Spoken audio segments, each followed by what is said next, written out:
हरे कृष्णा, राधे राधे। आप सब कैसे हैं? आप सब बिहारी जी की कृपा से सब अच्छे ही होंगे। तो आज जो हम चरित्र लेकर आए हैं वो गोपाल भट्ट स्वामी जी का लेकर आए हैं। वो है श्री राधा रमण जी के भक्त। जो राधा रमण जी कैसे प्रकट हुए, कैसे वह आए, और बताया जाता है कि श्री राधा रमण जी के जितना उनका शरीर है उन पर एक भी, जैसे बनाते हैं हम विग्रह को तो जॉइंट होता है, वहां पे उनका कोई जॉइंट नहीं है। राधा रमण जी स्वयं अपने आप प्रकट हुए हैं एक शालिग्राम में। तो आइए इनके ऊपर हम विशेष चर्चा करते हैं आज, क्योंकि बहुत लोग नहीं जानते हैं, जानते वही हैं जो शास्त्र पढ़ते हैं। तो आइए हम शुरुआत करते हैं। श्री गोपाल भट्ट जी का जन्म श्री रंगम क्षेत्र स्थल बेलगुड़ ग्राम में हुआ था। आपके पिता का नाम श्री वेटक भट्ट और माता का नाम श्री सदम्बा जी था। श्री प्रबोधन सरस्वती जी आपके चाचा थे, जो चैतन्य महाप्रभु के प्रिय पार्षद और अपने समय के उग्र भट्ट विद्वान थे। आपने अन्य वेदांता, व्याकरण सहित आदि की शिक्षा इन्होंने प्राप्त की थी। श्री चैतन्य महाप्रभु ने दक्षिण भारत की यात्रा करते समय चतुश्रमय आपके यह ही बिताया था। उस समय आप मात्र एक दशा वर्ष, मतलब 11 साल ही कहेंगे, एक दशा वर्ष के थे। आपको महाप्रभु की गोद में बैठकर ब्रज लीलाएं का निर्गुणतम रहस्यों का उस अल्प अवस्था में ही श्रवण करने का सौभाग्य प्राप्त हुआ था। चतुर्मास्य की समाप्ति के बाद जब महाप्रभु तीर्थटन पर जाने लगे तो आपने भी साथ चलने का आग्रह किया। किसने? गोपाल भट्ट स्वामी जी ने। इस पर महाप्रभु जी ने आपको समझाते हुए कहा कि अभी तुम्हारा कार्य माता पिता की सेवा करना है, समय पर प्रभु की सेवा भी तुम्हें प्राप्त हो जाएगी। माता पिता की सेवा पूरी करके तुम श्री धाम वृंदावन चले जाना, वहां तुम्हें रूप सनातन मिलेगा, उससे तुम्हें प्रभु सेवा प्राप्त हो जाएगी। आपने महाप्रभु जी की आदेश का पालन किया। जब माता पिता का परम धाम, मतलब उनका परम धाम को वो चले गए, तब अपने श्री ब्रज वृंदावन की राह पर पड़ी वृंदावन की धरती पर पहुंचकर श्री रूप संतन के दर्शन किए तथा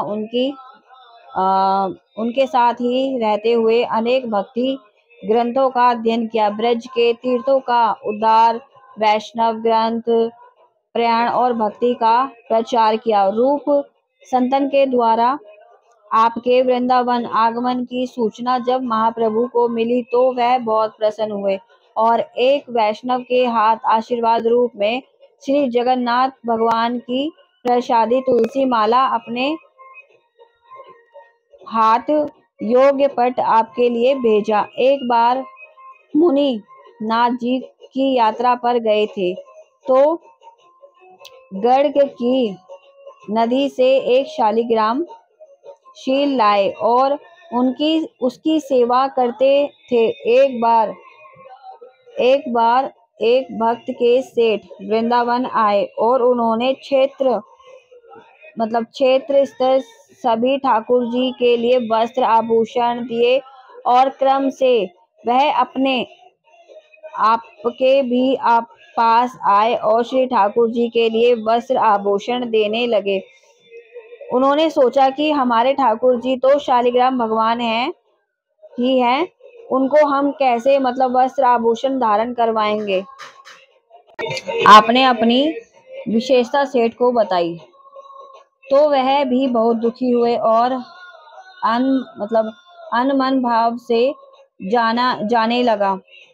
श्री भगवान से अपने भक्त की पीड़ा और ये सब नहीं देखा गया।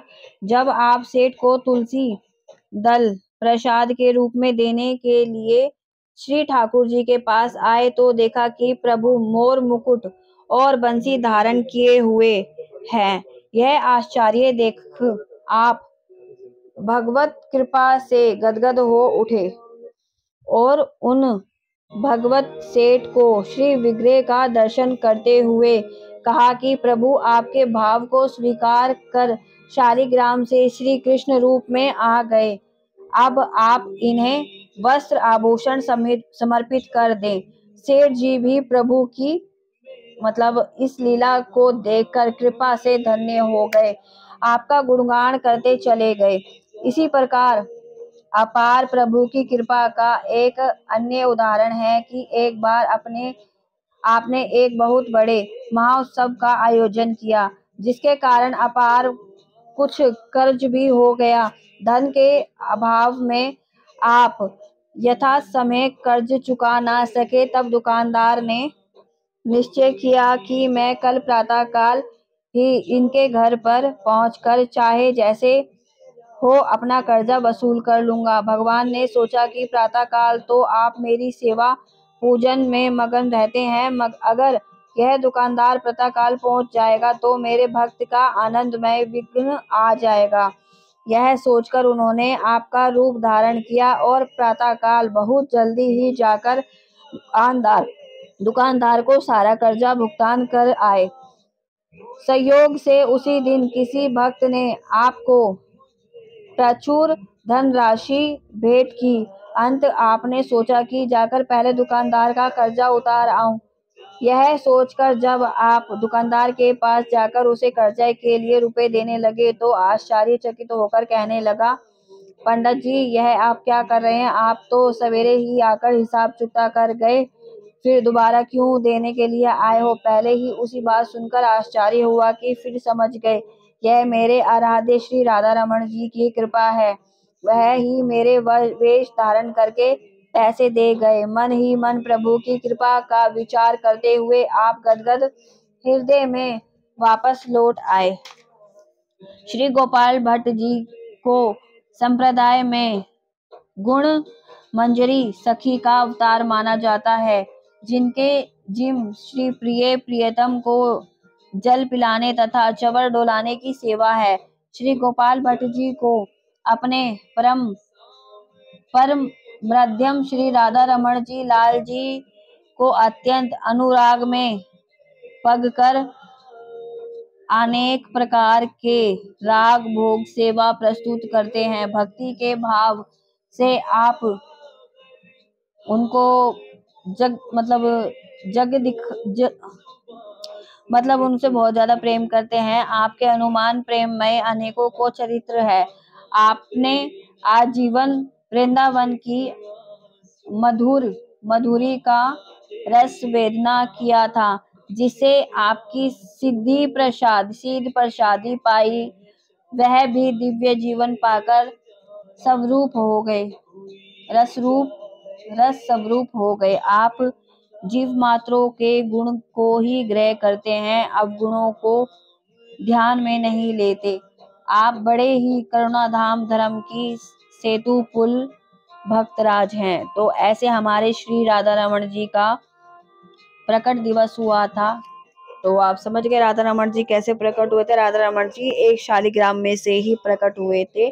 जब हमारे भक्तों का भाव होता है ना अपने काना के लिए कि हमें अपने कानों को ऐसे सजाना है, तो हमारे काना उनका बंदोबस्त कर देते हैं। जैसे श्री राधा रमण जी शालिग्राम से प्रकट हो गए कि मेरे भक्त का भाव है कि मुझे वह ऐसे सजाना चाहते हैं। तो कोई राधा रमण जी को बनाने वाला कोई नहीं, राधा रमण जी खुद अपना आप प्रकट हुए हैं। तो जय श्री कृष्णा, जय श्री राधा, जय श्री राधा रमण जी।